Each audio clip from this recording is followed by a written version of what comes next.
नमस्कार, daily line के news file bulletin में आपका स्वागत है। मेरा नाम प्रशांत है। इस बुलेटिन में हम आपको लोकसभा चुनाव से जुड़ी हर जानकारी बेहद आसान तरीके से बताएंगे।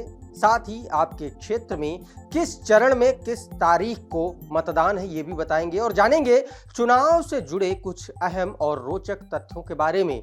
इसके अलावा बताएंगे पीएम मोदी की रैली में आप आज क्या कुछ खास रहा और कर्नाटक में पीएम ने ऐसा क्या बोल दिया जिससे कांग्रेसी तमतमा गए। इसके अलावा जानेंगे राहुल गांधी ने हफ्ता वसूली का जिक्र अचानक अपनी रैली में अपने भाषण में क्यों कर दिया। लेकिन उससे पहले एक नजर डालते हैं आज की हेडलाइंस पर। देश में 18वें लोकसभा चुनाव के लिए तारीखों का ऐलान 19 अप्रैल से शुरू होकर 1 जून तक 7 चरणों में होगा चुनाव। 4 जून को घोषित किए जाएंगे नतीजे। लोकसभा चुनाव के साथ 4 राज्यों आंध्र प्रदेश, ओडिशा, अरुणाचल और सिक्किम में विधानसभा की चुनाव की तारीखों का ऐलान। देश की 12 राज्यों की 26 विधानसभा सीटों पर उपचुनाव का भी ऐलान। सभी के नतीजे 4 जून को आएंगे। लोकसभा चुनाव के लिए 96 करोड़ 80 लाख मतदाता करेंगे वोट। 1 करोड़ 80 लाख वोटर पहली बार करेंगे अपने मताधिकार का प्रयोग। 55 लाख ईवीएम के साथ 1.5 करोड़ कर्मचारियों पर चुनाव संपन्न कराने की जिम्मेदारी। कर्नाटक और तेलंगाना में प्रधानमंत्री नरेंद्र मोदी का मेगा शो। तेलंगाना के नगर कर्नूल में पीएम बोले, चुनाव की तारीखों के ऐलान से पहले ही जनता ने नतीजों का कर दिया ऐलान। कर्नाटक के कलबुर्गी में कांग्रेस पर जमकर बरसे पीएम मोदी। इलेक्टोरल बॉन्ड योजना को लेकर बीजेपी पर राहुल गांधी का बड़ा वार। ठाणे में न्याय यात्रा के दौरान बोले राहुल, इलेक्टोरल बॉन्ड के जरिए देश में की जा रही हफ्ता वसूली। और अब बात करते हैं आज की बड़ी और अहम खबरों की। चुनाव आयोग ने 18वीं लोकसभा चुनाव के लिए चुनाव कार्यक्रम की घोषणा कर दी है। लोकसभा चुनाव के लिए 7 चरणों में मतदान संपन्न होगा। 19 अप्रैल को पहले चरण का मतदान होगा और 4 जून को लोकसभा चुनाव के नतीजे आएंगे। पहले चरण के लिए 19 अप्रैल को मतदान होगा। 26 अप्रैल को दूसरे चरण का मतदान होगा। वहीं 7 मई को तीसरा चरण, 13 मई को चौथा चरण, 20 मई को 5वां चरण होगा और 25 मई को छठे चरण का मतदान होगा। इसके अलावा 1 जून को 7वें और आखिरी चरण का मतदान संपन्न होगा। यूपी की बात करें तो यूपी के अलग अलग हिस्सों में सभी 7 चरणों में वोटिंग होगी। पहले चरण में पश्चिमी यूपी की 8 सीटों पर वोटिंग होगी। दूसरे चरण में भी 8 सीटों पर मतदान होगा और तीसरे चरण में 10 सीटों पर वोटिंग होगी। चौथे चरण की बात करें तो 13 सीटों पर मतदान होगा और 5वें चरण में यूपी में 14 सीटों पर मतदान होगा। इसके अलावा छठे चरण में भी 14 सीटों पर वोटिंग होगी और 7वें चरण में 13 सीटों पर वोट डाले जाएंगे। इसके अलावा लोकसभा चुनाव के साथ 4 राज्यों आंध्र प्रदेश, अरुणाचल प्रदेश, सिक्किम और ओडिशा में विधानसभा चुनाव की भी तारीखों का ऐलान कर दिया गया है। आंध्र प्रदेश में वोटिंग 13 मई को होगी, ओडिशा में 7 मई को, 13 मई को और 25 मई को होगी। इसके अलावा 1 जून को भी वोटिंग होगी। जबकि अरुणाचल प्रदेश और सिक्किम में 19 अप्रैल को मतदान होगा।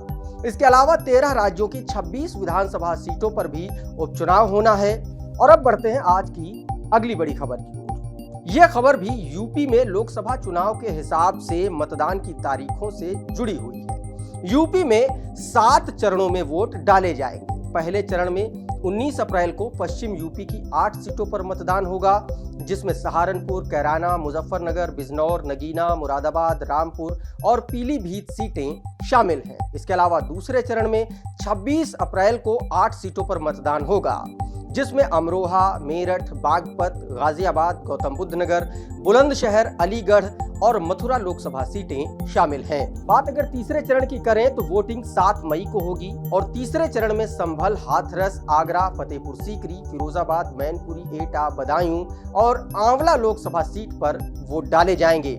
वहीं चौथे फेज की वोटिंग 13 मई को होगी। इस चरण में शाहजहांपुर, खीरी, धौरहरा, सीतापुर, हरदोई, मिश्रिख, उन्नाव, फर्रुखाबाद, इटावा, कन्नौज, कानपुर, अकबरपुर और बहराइच में मतदान होगा। इसी तरह 5वें फेज की अगर बात करें तो ये वोटिंग 20 मई के दिन होगी। इस चरण में मोहनलालगंज, लखनऊ, रायबरेली, अमेठी, जालौन, झांसी, हमीरपुर, बांदा, फतेहपुर, कौशाम्बी, बाराबंकी, फैजाबाद, कैसरगंज और गोंडा जैसी लोकसभा सीटों पर मतदान होगा। अब बात अगर छठे चरण की करें तो छठे चरण की वोटिंग 25 मई को होगी और 25 मई को सुल्तानपुर, प्रतापगढ़, फूलपुर, प्रयागराज, अंबेडकर नगर, श्रावस्ती, डुमरियागंज, बस्ती, संत कबीर नगर, लालगंज, आजमगढ़, जौनपुर, मछली शहर और भदोही में मतदान होगा। इसके अलावा 7वें और आखिरी चरण की वोटिंग 1 जून को होगी। इस चरण में महाराजगंज, गोरखपुर, कुशीनगर, देवरिया, बांसगांव, घोसी, सलेमपुर, बलिया, गाजीपुर, चंदौली, वाराणसी, मिर्जापुर और रॉबर्ट्सगंज में मतदान संपन्न होगा। और अब बढ़ते हैं आज की अगली बड़ी खबर की ओर। और इस खबर में बात चुनाव आयोग के उन आंकड़ों की जो इस बार के लोकसभा चुनाव में काफी अहम माने जा रहे हैं। मुख्य चुनाव आयुक्त राजीव कुमार ने प्रेस कॉन्फ्रेंस के दौरान चुनाव आयोग के आंकड़ों को भी पेश किया। उन्होंने मतदाताओं की जानकारी देते हुए बताया कि देश में कुल मतदाताओं की संख्या 96 करोड़ 80 लाख है। इसमें 49 करोड़ 70 लाख पुरुष और 47 करोड़ महिलाएं शामिल हैं। इस बार के चुनाव में 1 करोड़ 82 लाख मतदाता पहली बार अपने वोट का इस्तेमाल करेंगे। इसके अलावा फैक्ट ये भी है कि देश में 12 राज्यों में महिलाओं का जो मतदान प्रतिशत है वो पुरुषों से ज्यादा है।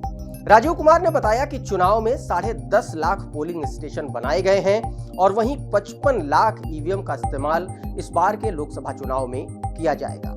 इस बार के चुनाव में 1 करोड़ 80 लाख वोटर्स पहली बार अपने मताधिकार का प्रयोग करेंगे। लोकसभा चुनाव में 1.5 करोड़ मतदान अधिकारी और सुरक्षा कर्मचारी लगाए गए हैं। राजीव कुमार ने बताया कि चुनाव को लेकर के 27 ऐप्स और पोर्टल बनाए गए हैं, जिसमें सी विजिल ऐप के जरिए आचार संहिता के उल्लंघन से जुड़ी जानकारी दी जा सकेगी और शिकायत की जा सकेगी। और अब बढ़ते हैं आज की एक और बड़ी और अहम खबर की ओर। प्रधानमंत्री नरेंद्र मोदी के चुनावी अभियान से जुड़ी यह खबर है। लोकसभा चुनाव 2024 में ऐतिहासिक जीत दर्ज करने के लिए प्रधानमंत्री मोदी का मेगा चुनाव प्रचार अभियान लगातार जारी है। पीएम मोदी आज यानी कि 16 मार्च को पहली रैली उन्होंने तेलंगाना के नगर कुर्नूल में और कर्नाटक के कलबुर्गी में की। पीएम मोदी ने तेलंगाना में रैली को संबोधित करते हुए कहा कि यहाँ के लोग बीआरएस के खिलाफ गुस्से से भरे हुए हैं। लोगों ने मोदी को फिर से लाने का फैसला सुना दिया है। पीएम मोदी ने आज दोपहर चुनाव आयोग की प्रेस कॉन्फ्रेंस से पहले ही कहा कि अब से थोड़ी देर में 2024 लोकसभा चुनाव का बिगुल बजने जा रहा है। चुनाव की तारीखों का ऐलान होने वाला है, लेकिन तारीखों के औपचारिक ऐलान के पहले ही देश की जनता ने नतीजों का ऐलान कर दिया है। तेलंगाना में रैली के बाद पीएम मोदी कर्नाटक के कलबुर्गी पहुंचे।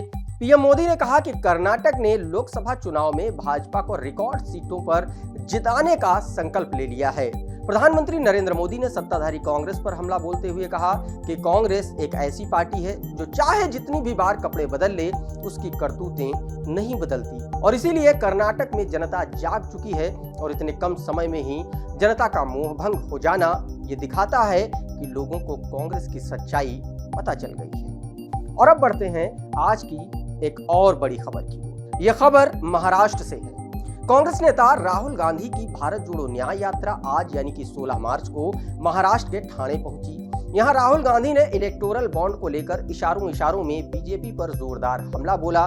कार्यकर्ताओं को संबोधित करते हुए उन्होंने कहा कि इलेक्टोरल बॉन्ड के जरिए हिंदुस्तान में हफ्ता वसूली चल रही है। कोई भी कुछ बोलता है तो ईडी, सीबीआई और आईटी उन्हें डराने पहुंच जाते हैं। राहुल गांधी ने कहा कि अडानी को रेलवे, सड़क सुरक्षा और बिजली इन सभी सेक्टर से पैसा मिलता है। अडानी का मतलब नरेंद्र मोदी ही है, दोनों एक ही हैं। इसके अलावा राहुल गांधी ने कहा कि पीएम मोदी बोलते थे कि उन्हें देश से भ्रष्टाचार मिटाना है, फिर उन्होंने इलेक्टोरल बॉन्ड का पूरा ढांचा तैयार क्यों किया। हिंदुस्तान में कोरोना से करीब 50 लाख लोगों की जानें गईं। एक तरफ लोगों की जान जा रही थी, दूसरी तरफ वैक्सीन वाली company serum institute Narendra Modi को पैसा दे रही थी। आज दिन भर की इन बड़ी खबरों में फिलहाल इतना ही, लेकिन आप बने रहिए डेली लाइन के साथ।